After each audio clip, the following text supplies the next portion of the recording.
A couple of weeks ago, I had to take my daughter in to get a shot.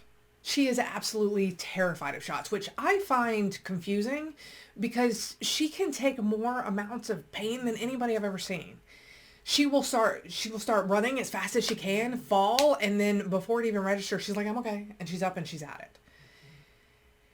So the shot thing was something that threw me for a little bit of a loop. And she is not logically scared. It is a total irrational fear. The last time that we had to do a shot, I had to hold her down while the nurse gave it to her. So this time, I figured we were going to do it a little bit different because mommy's happy place is not holding my kid down and her happy place is not having mommy hold her down. So we start prepping a couple of days before we go in. We start having conversations, and in these conversations, she's sharing, "Mommy, I'm scared." And I'm like, "Baby girl, you are so brave. You are such a brave girl. This is really important." And then I realized that we needed to talk about the definition of courage. Because many times when we consider bravery and courage, things along those lines, we think of people who aren't scared, who don't feel fear. And that is the polar opposite of bravery and courage. You see, bravery and courage means doing something even when you're scared. Doing something because you know it is the right thing to do. And today, in honor of Martin Luther King Jr. Day, it felt like a really good day to talk about courage. Because you see, as leaders, we need to be courageous. There is so much change that is happening. There are so many conversations that have needed to be had for years that are finally starting to be had. We're having true in-depth conversations about privilege and race and sexuality and what an ally means. And all of these things are being brought to the table. And as a leader, many times you're being asked to facilitate those conversations. Or you're staying back to have a conversation with an employee who's just a little bit unsure, but maybe they're not comfortable having the conversation in front of everybody else.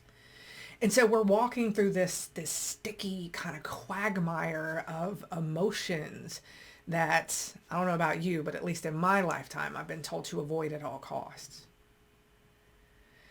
So when I knew that we were going to be talking about courage today, I started doing some research. And the Harvard Business School says that courageous leaders have 5 specific traits. They have authenticity, resilience, emotional intelligence, self-discipline, and commitment to purpose. And the commitment to purpose is the one that I want to talk about. All of the other pieces are super critical. But the commitment to purpose is what is going to give you the courage to do these challenging things. If you consider Dr. Martin Luther King Jr., I don't know the man, obviously, but if I have to guess, he had to be scared. There had to be some fear for what he was doing because he was literally trying to change the world. But he had that commitment to purpose. He understood what he was fighting for. You can hear it whenever you play the recording of the "I Have a Dream" speech. So as a leader, what is your commitment to purpose? Why are you a leader? Why are you in the position that you're in? Because if you're already a leader, then you know it's not for the money.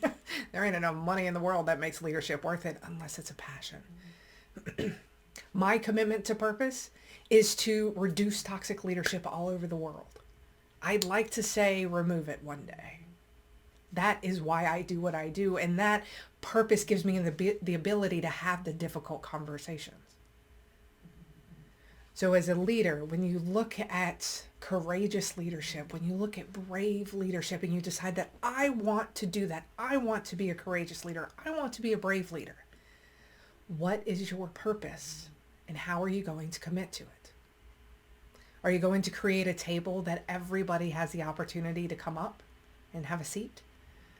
Are you going to create a table where everybody feels welcome and has a choice of the menu and what's happening? Are you going to create that environment to where your employees, no matter who they are, what background, race, sexuality, nationality, are you going to create the environment to where they can grow into their fullest potential? And if you are, what are you willing to do to create that space? Happy Monday. Thank you for joining me for this week's Weekly Wisdom. We've all had moments in our leadership career where we look back and we had bullying or toxic behaviors that were happening and we turned the other way. My challenge for you today, moving forward, when you see those moments, have a plan in place as to what you're going to do about it. You are courageous. You are brave. And don't forget, you got this. I'll see you next week.